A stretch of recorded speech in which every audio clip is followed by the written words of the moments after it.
দুনিয়ার মধ্যে জান্নাতের টুকরা আছে না নাই? এখানে হাজী সাহেব আছেন কারা কারা যারা মক্কা মদিনায় গিয়েছেন? মাশাআল্লাহ মাশাআল্লাহ, হাত নামাই। অনেকেই আছি। আল্লাহ তাআলা আমাদের সবাইকে মক্কা মদিনা যাওয়ার তৌফিক দান করুক, সকলে বলে আমিন। মদিনা শরীফে রাসূলের রওজা মুবারকের সামনে দাঁড়িয়ে যখন আপনি আসসালাতু ওয়াসসালামু আলাইকা ইয়া রাসূলুল্লাহ, আপনি রাসূলকে সালাম দেন, সালাম দিয়ে বের হওয়ার সাথে সাথেই প্রত্যেকটি মানুষ, প্রত্যেকটি মুমিন ঈমানদার তার অন্তরে বাসনা থাকে রিয়াজুল জান্নাতে গিয়ে 2 রাকাত নামাজ পড়ার। কি বলে ঠিক কিনা? রিয়াজুল জান্নাত, যেটা হলো দুনিয়ার মধ্যে জান্নাতের টুকরা। আজকে আমরা দুনিয়ার মধ্যে জান্নাতের টুকরা প্রমাণ করতে চাই না, বিশ্বাস করতে চাই না মাহফিল গুলো যে জান্নাত, এগুলো জান্নাতের বাগান আমাদের একদিন হয় না, বিশ্বাস হলে ওই রকম শক্তভাবে বিশ্বাস করতে পারি না। অথচ আল্লাহর হাবিব দুনিয়ার মধ্যে রিয়াজুল জান্নাত নাম করে এই দুনিয়ার খণ্ডটাকে জান্নাতের বাগান বানিয়ে দিয়েছেন। সুবহানাল্লাহ। শুরুতে আমি একটু রিয়াজুল জান্নাতের ঘটনাটা বলতে চাই। বলবো? দুনিয়া যে জান্নাতের বাগান আছে, রিয়াজুল জান্নাত, এইটাকে আল্লাহ তাআলা কিয়ামতের দিন এইটাকে উঠায়া নিবে, এইটাকে আল্লাহ তাআলা জান্নাতের অংশ হিসেবে কবুল করে নিয়েছেন। এইটা জান্নাত থাকবে। এই জায়গায় 2 রাকাত নামাজ পড়ে বান্দা যেই দোয়া আল্লাহর কাছে করে, আল্লাহ তাআলা সাথে সাথে কবুল করে নেয়। সুবহানাল্লাহ। রাসূলের হুজরা মুবারক মসজিদে নববীর মাঝখানের জায়গাটা হলো রিয়াজুল জান্নাত। আল্লাহর হাবিব হিজরত করে মদিনায় গেলেন। রাসূলের হুজরা মুবারক এবং মসজিদে নববীর মাঝখানের জায়গাটা যদি মসজিদের অংশ হয়ে যায়, তাহলে একটু মসজিদের জায়গা বড় হয়, মসজিদটা মুসল্লি বেশি হয়, সাহাবীরা বেশি নামাজ পড়তে পারে। এই জন্য আল্লাহর হাবিব জায়গার মালিককে অফার করলেন, তুমি যদি এই জায়গাটা মসজিদে নববীর নামে লিপিবদ্ধ করে দাও, এইটা দান করে দাও, আল্লাহর কাছে আমি তোমার জন্য 2টা স্পেশাল জান্নাতে বালাখানা চাইব। সুবহানাল্লাহ। কে চাইবে? আল্লাহর হাবিব। কে চাইবে? আল্লাহর হাবিব। লোকটাকে বলা হলো, তুমি যদি জায়গাটা দিয়ে দাও। যেমন আজকে এই বরিকান্দি আশরাফিয়া ইবতেদায়ী মাদ্রাসার অনেক সময় জায়গা লাগে, বলে ভাই আপনি যদি একটু একটা হাত জায়গা ছাইয়া দেন, তাহলে আমরা মাদ্রাসার বিল্ডিংটা সুন্দরভাবে করতে পারি, বাউন্ডারিটা সুন্দরভাবে করতে পারি। এমন প্রয়োজন অনেক সময় হয় কি হয় না? হয়।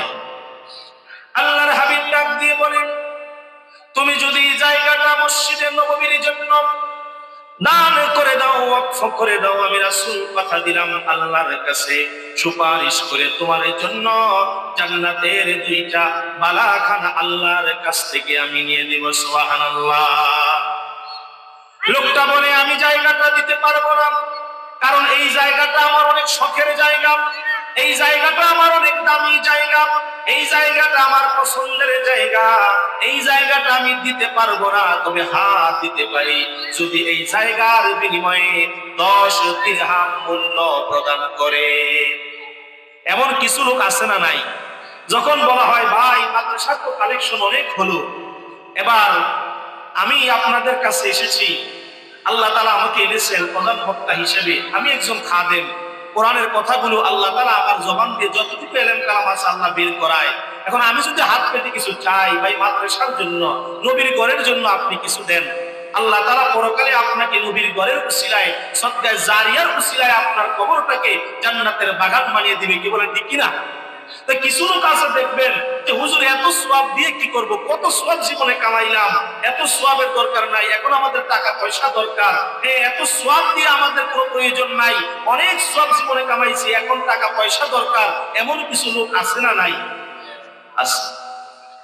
আল্লাহর হাবিবকে ওই ব্যক্তি বলেন, জায়গাটা 10 দিরহাম হলে আমি বিক্রি করতে পারি, কিন্তু আল্লাহর হাবিব বর্ণনা করলেন, তুমি যদি মসজিদে নববীর জন্য জায়গাটাকে ওয়াকফ করে দাও, আল্লাহর কাছে আমি তোমার জন্য জান্নাতে বালাখানা চাইব। কয়টা?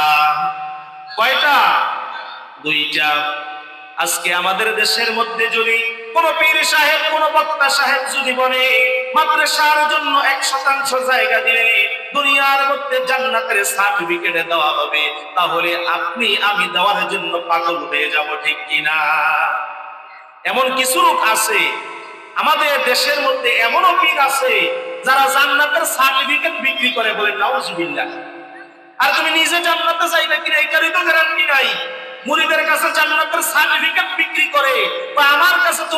বিনিময়ে জান্নাতের সার্টিফিকেট নিয়ে যাও, কবরে শোয়ার সময় এই সার্টিফিকেটটা তুমি কবরের মধ্যে দিয়ে দিও, এইটাই জান্নাতের টিকিট। বলেন নাউজুবিল্লাহ। আল্লাহর হাবিবের কথাটা ওই ব্যক্তি পছন্দ করলো না, গ্রহণ করে নিল না, লোকটা বাড়িতে চলে গেল। আল্লাহর হাবিব বিষণ্ণ মন নিয়া মসজিদের নববীতে চলে গেল। যোহর নামাজ আদায় করলো, আসর নামাজ আদায় করলো, মাগরিব আদায় করে এশা আদায় করার পরে সাহাবীরা বাহিরে গুনগুন গুনগুন করে ওই বর্ণনা করতেছে যে আহারে আজকে টাকার জন্য জায়গাটা কিনতে পারলাম না। আল্লাহর হাবিব জায়গাটা কিনতে চেয়েছিলেন কিন্তু পারলেন না। এমন সময় হযরতে উসমান গনি রাদিয়াল্লাহু তাআলা আনহু তিনি ব্যবসায়িক কাফেলা নিয়ে মদিনায় এলেন। ওই দিন তিনি বাহিরে ছিলেন, মদিনায় ছিলেন না। মদিনায় প্রবেশ করেই শুনে সাহাবীরা সমালোচনা করতেছেন, বলাবলি করতেছেন। আল্লাহর হাবিব দুইটা বালাখানার বিনিময়ে, দুইটা জান্নাতের বিনিময়ে জায়গাটা চেয়েছে, কিন্তু জায়গার মালিক দিল না। 10 দিরহাম মূল্য চাইল। আল্লাহর হাবিব বিষণ্ণ মন নিয়ে বাড়িতে চলে গেল। হযরতে উসমান গনি রাদিয়াল্লাহু তাআলা আনহু ডাক দিয়ে বলেন, আল্লাহর হাবিব কি বলেছেন? বলে আল্লাহর হাবিব বলেছে এই জায়গাটা যদি তুমি মসজিদে নববীর জন্য দিয়ে দাও, আল্লাহ সুবহানাহু ওয়া তাআলার কাছে তোমার জন্য দুইটা বালাখানা আল্লাহর দরবারে রাসূল চেয়ে দিবে। উসমান গনি বলে এক সেকেন্ড তো আমি দেরি করব না, বাড়িতে যাব না, সন্তানাদি স্ত্রী পরিজনকে আমি দেখব না। একটা দরদিয়া জায়গার জায়গার মালিকের কাছে চলে গেল। মালিকের কাছে গিয়া দরজায় নক করলো। বাড়ির মালিক যখন দরজা খুলে দিল, দেখলো উসমান গনি। উসমান গনি বলে তুমি কি জায়গাটা বিক্রি করবা? জায়গাটা কি বিক্রি করবা? এখন উসমান গনি ধনী মানুষ, হযরতে উসমান গনি রাদিয়াল্লাহু তাআলা আনহু যাকে আল্লাহ অনেক সম্পদ দিয়েছেন, এখন এই ধনী মানুষ দেখা জায়গার দাম বাড়ছে না কমছে? বাড়ছে না কমছে? এমন সুবিধাবাদী কিছু লোক আছে না, যখন আপনি একটা জায়গায় কিনতে চাইবেন, একজনের জায়গায় দুইজন কাস্টমার দাঁড়াইলে দাম দ্বিগুণ বেড়ে যায়, আছে না নাই? হযরতে উসমান গনি রাদিয়াল্লাহু তাআলা আনহু থেকে জায়গার মালিক দাম বাড়ায় দিল। বলে হ্যাঁ আমি তো জায়গাটা বিক্রি করব। কয় কত হলে বিক্রি করবা? কয় জায়গাটা আমি 30 দিরহাম হলে বিক্রি করব। দিনে ছিল কত? বলেন দিনে ছিল কত? 10। আর রাত্রে হয়ে গেছে 30। এমন সুবিধাবাদী পল্টিপাস লোক আছে না নাই? যারা দিনে একরকম রাতে একরকম, আছে না নাই? হযরতে উসমান গনি রাদিয়াল্লাহু তাআলা আনহু বলে কোনো কথা নাই, তুমি 30 দিরহাম চেয়েছো, 30 দিরহাম আমি তোমাকে দিয়ে দিলাম। কাগজের মধ্যে সই করো, কাগজের মধ্যে লিখো। সঙ্গে সঙ্গে কাগজের মধ্যে লেখা হলো 30 দিরহামের বিনিময়ে উসমান গনি রাদিয়াল্লাহু তাআলা আনহু জায়গাটা খরিদ করে আল্লাহর হাবিবের দরবারে চলে গেলেন। রাসূলের দরবারে গিয়া সালাম দিল, আসসালাতু ওয়াসসালামু আলাইকা ইয়া রাসূলুল্লাহ, আসসালাতু ওয়াসসালামু আলাইকা ইয়া হাবিবাল্লাহ। ওগো প্রাণের নবী, আজকে দিনের বেলা আপনি একটা ঘোষণা দিয়েছেন। আপনি একটা ঘোষণা দিয়েছেন। নবীজি বলে হ্যাঁ একটা ঘোষণা দিয়েছি। কি ঘোষণা? যে জায়গাটা যে খরিদ করে দিবে এর বিনিময়ে আপনি জান্নাতের বালাখানা দিবেন। কয়টা? 2টা। এখনো কি আপনি আপনার এই ওয়াদার মধ্যে বহাল আছেন? আল্লাহর হাবিব বলে হ্যাঁ আছি তো। উসমান গনি রাদিয়াল্লাহু তাআলা আনহু সঙ্গে সঙ্গে জায়গার কাগজটা আল্লাহর হাবিবের কদম মুবারকে নজরানা পেশ করলেন। ওগো আল্লাহর হাবিব, ওগো মায়ার নবী, কামলিওয়ালা নবী, দু জাহানের বাদশা নবী, এক সেকেন্ডও দেরি করা যাবে না। এই জায়গাটা আমি আপনার কদমে ওয়াকফ করে দিলাম। আপনি এই জায়গাটা যা মনে চায় করতে পারেন, যেই কাজে মনে চায় লাগাতে পারেন। আমার জন্য আল্লাহর কাছে দোয়া করেন, আল্লাহ যেন জান্নাতে 2টা বালাখানা দান করে। সুবহানাল্লাহ।